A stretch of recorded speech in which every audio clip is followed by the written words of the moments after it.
Jumpa lagi sahabat-sahabatku, kita akan menelusuri sejarah bangunan dari kota Surakarta. Kali ini sejarah yang akan kita gali adalah Masjid Agung Kota Surakarta. Masjid ini begitu megah, indah. Pada saat ini pun juga masih tetap berdiri, yang itu merupakan bangunan 200 tahun yang lalu. Masjid Agung Kota Surakarta dahulu bernama Masjid Ageng Keraton Hadiningrat dan dibangun oleh Pakubono III pada tahun 1763 dan selesai pada tahun 1768. Hal ini dapat diketahui dari prasasti yang terdapat di dinding luar ruangan utama masjid. Masjid ini merupakan masjid dengan kategori masjid jami, yaitu masjid yang digunakan untuk sholat berjamaah seperti sholat Jumat ataupun sholat Idul Fitri, dengan makmum yang besar jumlahnya. Dengan status sebagai masjid kerajaan, masjid ini juga berfungsi mendukung segala keperluan kerajaan yang terkait dengan keagamaan, misalkan seperti grebek, sekaten, dan maulud Nabi. Raja atau juga Sunan Surakarta berfungsi sebagai peranata agama atau pengatur urusan agama, yaitu Pranoto Gomo, dan masjid ini menjadi pelaksana dari fungsi tersebut. Semua pegawai masjid diangkat menjadi abdi dalam keraton dengan gelar seperti Kanjeng Raden Tumenggung Penghulu Tafsir Anom untuk penghulu, dan untuk lurah muadzin disematkan untuk juru azannya. Demikianlah sekelumit tentang keraton Masjid Keraton Kota Surakarta, yaitu Masjid Agung. Masjid Agung menempati lahan seluas 19.180 meter persegi yang dipisahkan dari lingkungan sekitar dengan tembok pagar keliling setinggi 3,25 meter. Bangunan Masjid Agung Surakarta merupakan bangunan bergaya tajuk yang beratap tumpang tiga dan berpuncak mustaka atau mahkota. Gaya bangunan tradisional ini, gaya khas Jawa, adalah khusus untuk bangunan masjid.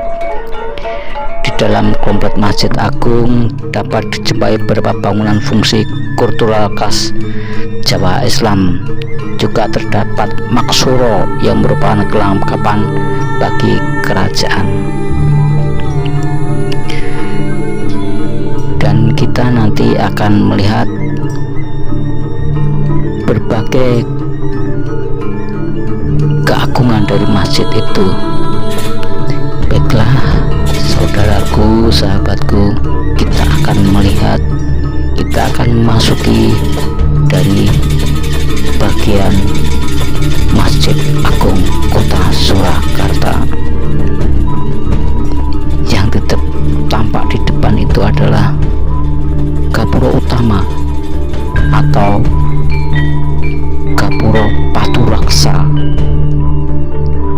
Paturaksa berarti sebagai penutup yang lazim digunakan dalam arsitek kuno dan klasik di Jawa dan di Bali. Kegunaan bangun ini adalah sebagai pembatas sekaligus gerbang akses penghubung antar kawasan dalam komplek bangunan khusus. Bangunan ini biasa dijumpai pada gerbang untuk bangunan-bangunan lama di Jawa dan di Bali, seperti komplek keraton, makam, keramat, serta pura dan pura. Meskipun pada masa sekarang ada pula rumah yang juga menggunakan gapura semacam itu.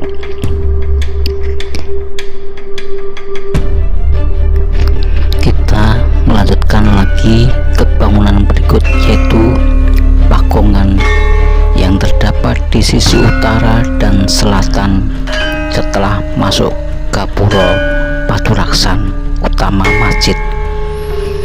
Bentuk pendopo dengan ukuran bangunan sama, fungsinya adalah sebagai tempat gamelan keraton yang diletakkan dan dimainkan sewaktu perayaan sekaten atau Maulud Nabi Muhammad Sallallahu Alaihi Wasallam.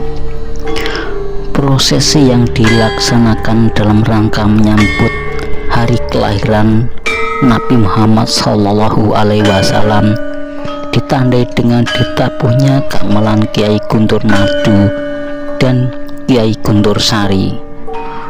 Prosesi keluarnya gamelan milik Keraton Kasunanan Surakarta atau Keraton Solo tersebut berlangsung sekitar pukul 9.30. Dua pasang gamelan dibawa keluar melalui Kori Kamandungan menuju Masjid Agung Surakarta. Prosesi Ungeleng Gongso atau gamelan mulai ditabuh dilakukan usai sholat Jumat. Namun terlebih dahulu dibacakan sejarah sekaten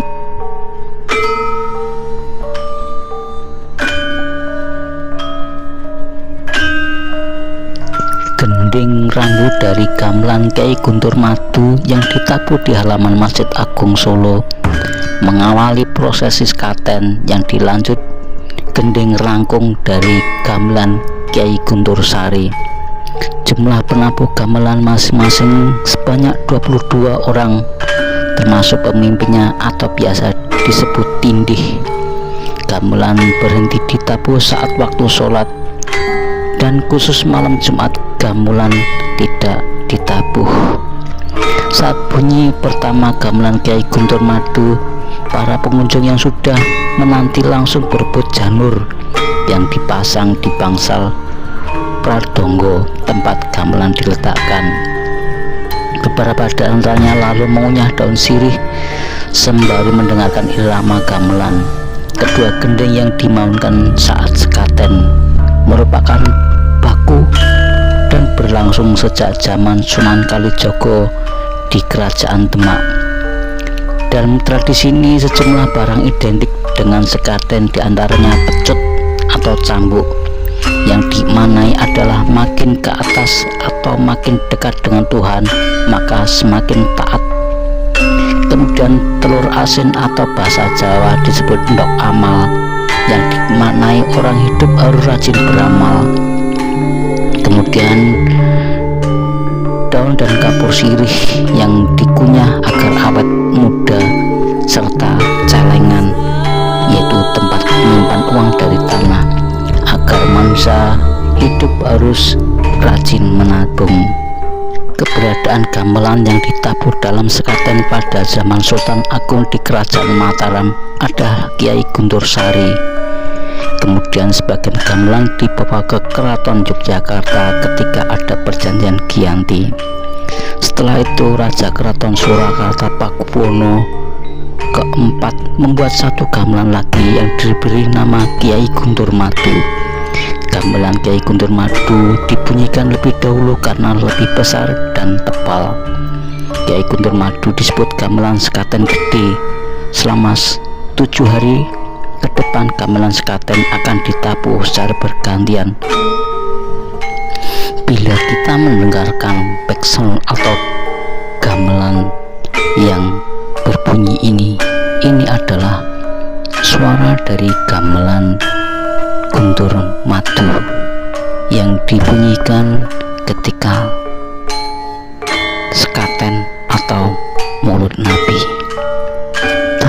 ini yaitu tabuh yang mengawali prosesi dari sekaten yang dilanjut dengan gending rangkung dari gamelan Kiai Guntur Sari. Dan gending-gending ini tidak akan dibunyikan bila tidak pada perayaan sekaten, dan semua peralatan gamelan pun juga tidak akan dibawa ke pagungan kalau tidak ada perayaan sekaten yang diacarakan pada setahun sekali. Selanjutnya kita akan menuju Menara Masjid Agung Kota Surakarta yang nampak dari kejauhan. Di sana kita akan mendekatinya. Tinggi menara itu adalah 25 meter. Fungsi utama dari menara itu adalah untuk mengumandangkan azan, yang zaman dulu muazin akan naik turun melalui tangga yang berada di dalamnya untuk mengumandangkan azan yang masuk melalui pintu di bawah menara tersebut. Namun seiring perjalanan zaman, kini muazin tidak lagi naik turun melalui tangga yang berada di dalam menara itu, karena di atas menara telah diberi pengaras suara yang berjumlah dulu 16 tapi kini tinggal 8. Namun kekuatan suaranya tidak kalah karena telah disesuaikan dengan wattnya. Kerasnya suara itu hingga mencapai di seputaran panggung Kota Surakarta yang terletak di dekat rumah sakit Kandang Sapi.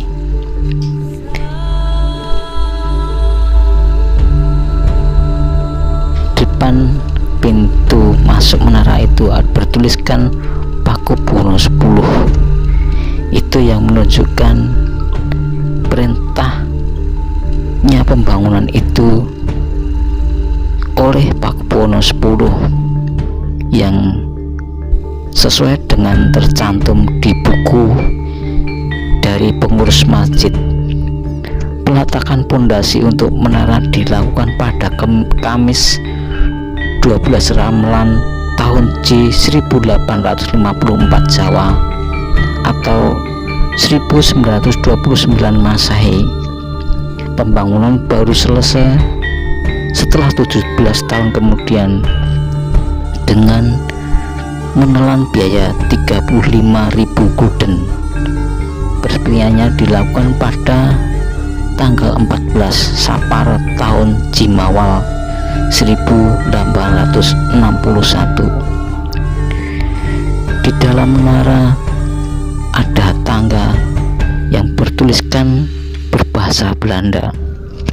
Di bagian paling atas dari menara tersebut terdapat pintu keluar ke balkon menara, yang dimana di langit-langit puncak menara terpasang 6 kaca berwarna-warni indah seperti di Lawang Sewu. Dan pemandangan dari atas menara ketika melihat ke bawah sangat indah sekali. Terdapat bermacam-macam pemandangan yang sangat memanjakan pandangan mata kita. Baiklah, selanjutnya kita akan menuju yang namanya Kuncung atau Serambi, yang mempunyai semacam lorong yang menjorok ke depan atau telatak merambat yang di depannya membentuk kuncung sehingga dinamakan Kuncung. Inilah di depan kita ini adalah Serambi Serambi Kunjungan. Bangunan ini berfungsi sebagai pintu masuk utama dan digunakan untuk menyambut tamu. Letaknya berada sebelah depan masjid. Bangunan ini memiliki atap limasan berwarna biru dan atapnya disangga oleh 4 kayu.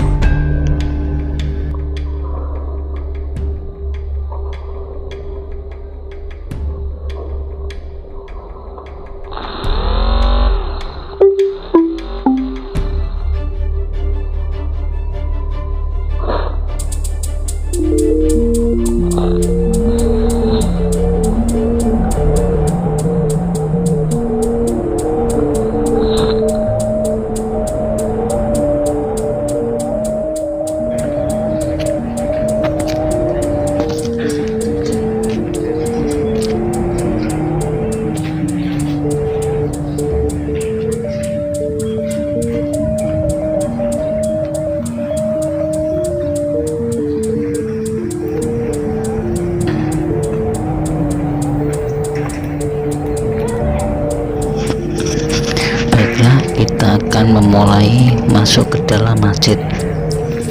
Kalau kita perhatikan, lantainya berupa keramik kuno yang coraknya motif keraton. Kita tengok ke atas, masih dari kayu-kayu kuno yang asli, masih unik. Baiklah, di depan ada tangga naik.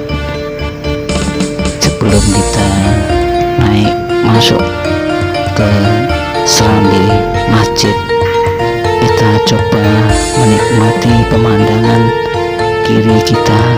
Seakan-akan di sana ada tamu banyak, dan di kanan kita membayangkan masa lalu seandainya para orang yang berdatang ke masjid. Baiklah, kita mulai menaiki tangga. Kita akan lihat dari sisi kanan dahulu. Di atas bangunan ini masih begitu megahnya. Kita terus ke kanan. Di depan ada beduk yang digunakan untuk memanggil sholat, dan beduk ini masih digunakan hingga saat ini bila tiba waktunya sholat. Beduk ini berukuran sangat besar sehingga suaranya menggema hingga kemana-mana. Dan kita lihat beduk ini masih asli dari zaman dahulu, terbuat dari kulit.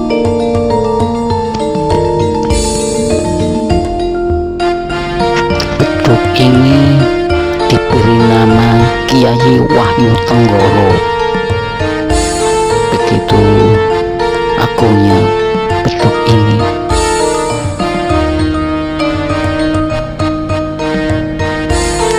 Sementara di sebelah dari beduk besar itu terdapat kentongan dari kayu jati yang memiliki panjang 265 cm.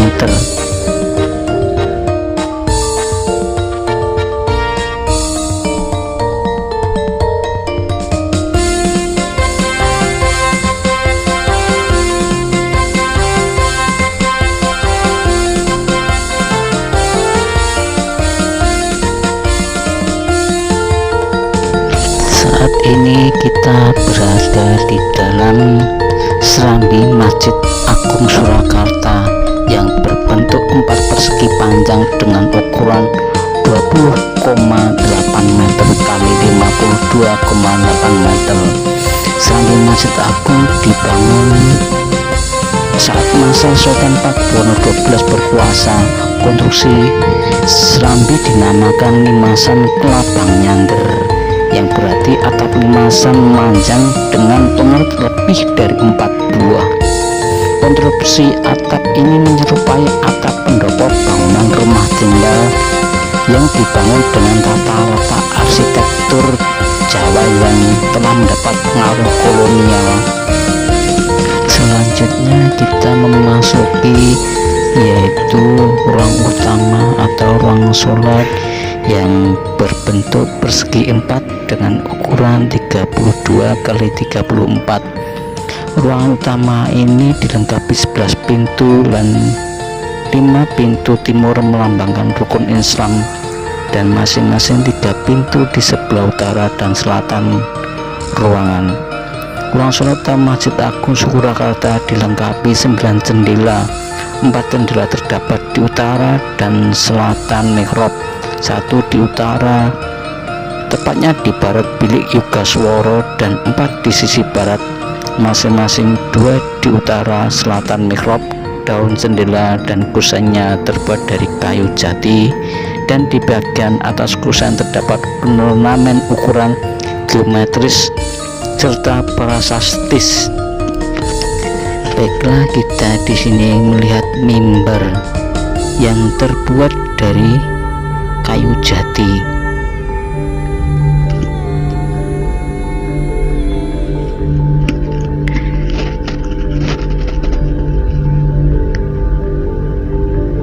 Mimbar ini berfungsi sebagai tempat khotib berkhutbah saat sholat Jumat.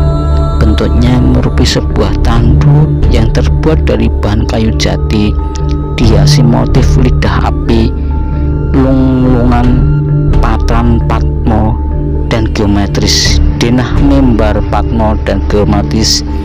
Denah mimbar 4 persegi panjang dengan ukuran 375 cm kali 139 cm dan tinggi 327 cm.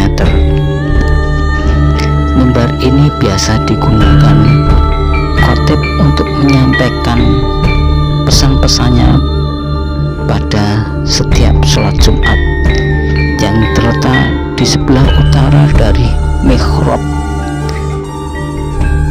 Masjid Agung Kota Surakarta. Mihrab dibentuk melengkung seperti bangunan mihrab Arab, dan dari sekian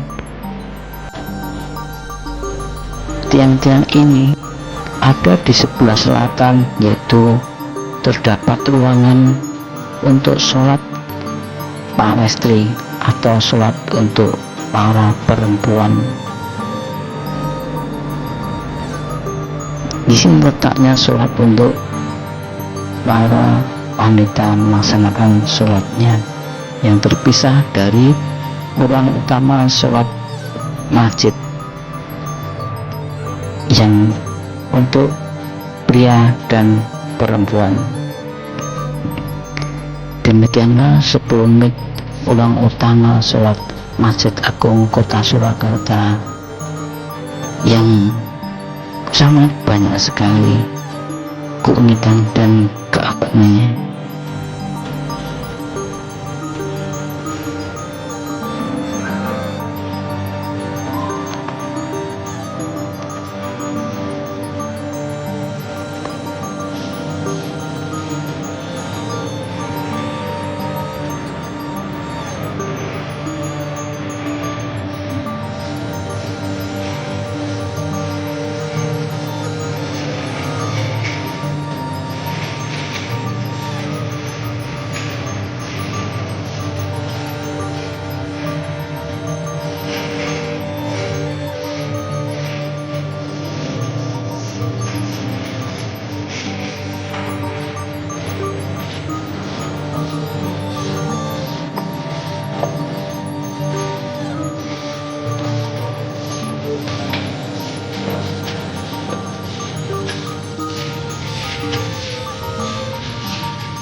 Demikianlah sahabat-sahabatku yang bisa sampaikan dari sekian banyak cerita kisah dari bangunan ini. Sebenarnya bangunan ini sangat amat banyak sekali mempunyai cerita-cerita dan kisah-kisah yang amat mengesankan sekali. Oke, sekian dari kami, sampai berjumpa lagi di video yang akan datang. Sampai jumpa sahabat-sahabatku semuanya.